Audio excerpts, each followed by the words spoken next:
ഓണം എക്സാമിന് ഏതൊക്കെ ചാപ്റ്റേഴ്സ് പഠിക്കണം, നിങ്ങളുടെ കംപ്ലീറ്റ് കൺഫ്യൂഷൻസ് ഒരൊറ്റ വീഡിയോയിൽ നമ്മൾ ക്ലിയർ ചെയ്യാൻ പോവാണ് മക്കളെ. അപ്പൊ തമ്മിൽ 2 ചാപ്റ്റേഴ്സ് പഠിക്കേണ്ട എന്ന് നമ്മൾ പറഞ്ഞിട്ടുണ്ട്. ഈ ഒരു 2 ചാപ്റ്റേഴ്സ് പഠിച്ചില്ലെങ്കിലും നിങ്ങൾക്ക് ഫുൾ മാർക്ക് ഉറപ്പിക്കാം. അപ്പോൾ ഇതുവരെ പഠിച്ച് തുടങ്ങാത്ത കുട്ടികൾക്ക് മാത്രം ആപ്ലിക്കബിൾ ആയിട്ടുള്ള കാര്യമാണ്. ബാക്കിയുള്ളവർ കംപ്ലീറ്റ് പഠിച്ചു ഫുൾ സെറ്റാക്കി എക്സാം ഹോളിലേക്ക് പോയിക്കോ. സോ നമുക്ക് നോക്കാം ഏതൊക്കെ ചാപ്റ്റേഴ്സ് ആണ് നോക്കേണ്ടത്. നിങ്ങൾ ഇപ്പൊ നിലവിൽ ഒരു ഓഗസ്റ്റ് ആവുമ്പോഴേക്കും, ഓണം എക്സാം സെപ്റ്റംബറിലായിരിക്കും നടക്കുക, ഓഗസ്റ്റിൽ തന്നെ ഉണ്ടാകും. ഇങ്ങനെയുള്ള കൺഫ്യൂഷൻസ് സ്റ്റിൽ അവിടെ നിലനിൽക്കുന്നുണ്ട്. എക്സാം എന്നാണെന്നുള്ള ടൈം ടേബിൾ ഇതുവരെ വന്നിട്ടില്ല. അക്കാഡമിക് കലണ്ടർ പ്രകാരം നിങ്ങൾക്ക് ഓഗസ്റ്റിലായിരിക്കും എക്സാം നടക്കുക. പക്ഷെ അത് സെപ്റ്റംബറിലേക്ക് മാറ്റാൻ വേണ്ടിയിട്ടുള്ള അപേക്ഷയും കാര്യങ്ങളും നിർദ്ദേശങ്ങളൊക്കെ പോയിട്ടുണ്ടാകും. നമുക്ക് നോക്കാം, കൺഫേം ചെയ്യാം എന്നത്തേക്കാണെന്ന്. എനിവേ ആ ഒരു ടൈം കൊണ്ട് കോർഡിനേഷൻ കോമ്പൗണ്ട്സ് എന്നുള്ള ചാപ്റ്റർ വരെ നിങ്ങൾക്ക് സ്കൂളിൽ കംപ്ലീറ്റ് ചെയ്യാനുള്ള സാധ്യതയുണ്ട്.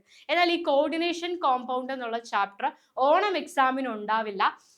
അപ്പൊ ആ ഒരു ചാപ്റ്റർ നിങ്ങൾ ഓണം എക്സാം ഫോക്കസ് ചെയ്ത് പഠിക്കേണ്ട കാര്യമില്ല, പഠിക്കേണ്ട. കാരണം ഓണം എക്സാമിന്റെ സിലബസിൽ ആ ഒരു ചാപ്റ്റർ ഉണ്ടാവില്ല.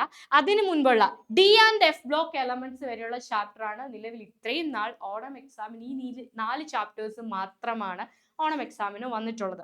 ഇനി അപ്പോൾ ഒരു ചാപ്റ്റർ വേണ്ട, കോർഡിനേഷൻ കോമ്പൗണ്ട് വേണ്ട.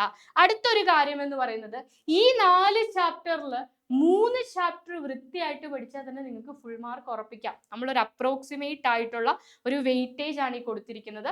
ആദ്യ 2 ചാപ്റ്ററിൽ നിന്ന് 21 മാർക്കിന്റെ ചോദ്യങ്ങൾ, അടുത്ത 2 ചാപ്റ്ററിൽ നിന്ന് 18. ഇത് 1-2 മാർക്ക് അങ്ങോട്ടേക്കോ ഇങ്ങോട്ടേക്കോ വേരി ചെയ്യാം. ചിലപ്പോൾ ഇത് 20 ആകാം, ഇത് 19 ആകാം. അപ്പൊ 1-2 മാർക്ക് അങ്ങോട്ടേക്കോ ഇങ്ങോട്ടേക്കോ വേരി ചെയ്യുന്നേ ഉള്ളൂ. വേറെ യാതൊരു വ്യത്യാസവും വരാൻ പോകുന്നില്ല. മക്കൾ മനസ്സിലാക്കേണ്ടത്, നമുക്ക് എക്സാം നടക്കുക 60-ലാണ് അല്ലെ, 60 മാർക്കിന്റെ എക്സാം ആണ്. എന്നാൽ ചോയ്സ് ഉൾപ്പെടെ നിങ്ങൾക്ക് 78 മാർക്ക്, ഓക്കെ, അതായത് ടോട്ടലി 4 ചാപ്റ്ററിൽ നിന്ന് 78 മാർക്കിന്റെ ചോദ്യങ്ങൾ ഉണ്ടാകും. ചോയ്സ് ഉൾപ്പെടെയുള്ള കാര്യമാണ്. പക്ഷെ നമുക്ക് 60 മാർക്കിനുള്ള ആൻസർ എഴുതിയാൽ മതി. അപ്പൊ ഏതെങ്കിലും ഒരു ചാപ്റ്റർ ഇതിൽ നിന്ന് സ്കിപ്പ് ചെയ്താൽ പോലും, ഇപ്പൊ നിങ്ങൾ ആദ്യത്തെ ചാപ്റ്റർ സ്കിപ്പ് ചെയ്താൽ, ലാസ്റ്റ് ചാപ്റ്റർ സ്കിപ്പ് ചെയ്താൽ, ഒരു ചാപ്റ്റർ സ്കിപ്പ് ചെയ്താൽ പോലും നമുക്ക് ഫുൾ മാർക്കിനുള്ള ആൻസേഴ്സ്, ക്വസ്റ്റ്യൻസ് അറ്റൻഡ് ചെയ്യാനായിട്ട് സാധിക്കും. അപ്പോൾ ഒരു ചാപ്റ്ററിൽ നിന്ന് 1-2 ക്വസ്റ്റ്യൻസ് ഒക്കെ പോയാൽ പോലും നിങ്ങൾ പേടിക്കേണ്ട ആവശ്യമില്ല.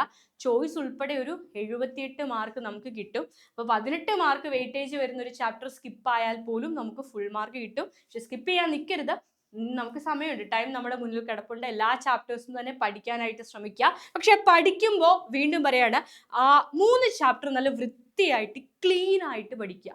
അതിൽ നിന്ന് ഏത് ചോദ്യം ചോദിച്ചാലും നിങ്ങൾക്ക് ആൻസർ എഴുതാൻ പറ്റണം. ഇത് 3ഉം വൃത്തിയായി പഠിച്ചതിന് ശേഷം മാത്രം അടുത്ത ചാപ്റ്റർ, 4ാമത്തെ ചാപ്റ്റർ ഏതാണെന്ന് നിങ്ങൾക്ക് ഡിസൈഡ് ചെയ്യാം. ഏതാണ് നിങ്ങൾക്ക് ഇലക്ട്രോ കെമിസ്ട്രി ടഫ് ആയിട്ടുള്ളവരുണ്ടായിരിക്കും, അവരെ ആ ഒരു ചാപ്റ്റർ സ്കിപ്പ് ചെയ്യുക. അതിലെ കുറച്ച് ഇമ്പോർട്ടൻറ്റ് ടോപ്പിക്സ് അല്ലെങ്കിൽ റിപ്പീറ്റഡ് PYQs മാത്രം നോക്കുക. ചില കുട്ടികൾക്ക് കെമിക്കൽ കൈനറ്റിക്സിലെ ഡെറിവേഷനും കാര്യങ്ങളും ന്യൂമറിക്കൽസ് ഒക്കെ ആയിരിക്കും ടഫ്. അങ്ങനെയുള്ള കുട്ടികൾ ആ ഒരു ചാപ്റ്ററിലെ ഇമ്പോർട്ടൻറ്റ് ടോപ്പിക്സ് മാത്രം നോക്കുക.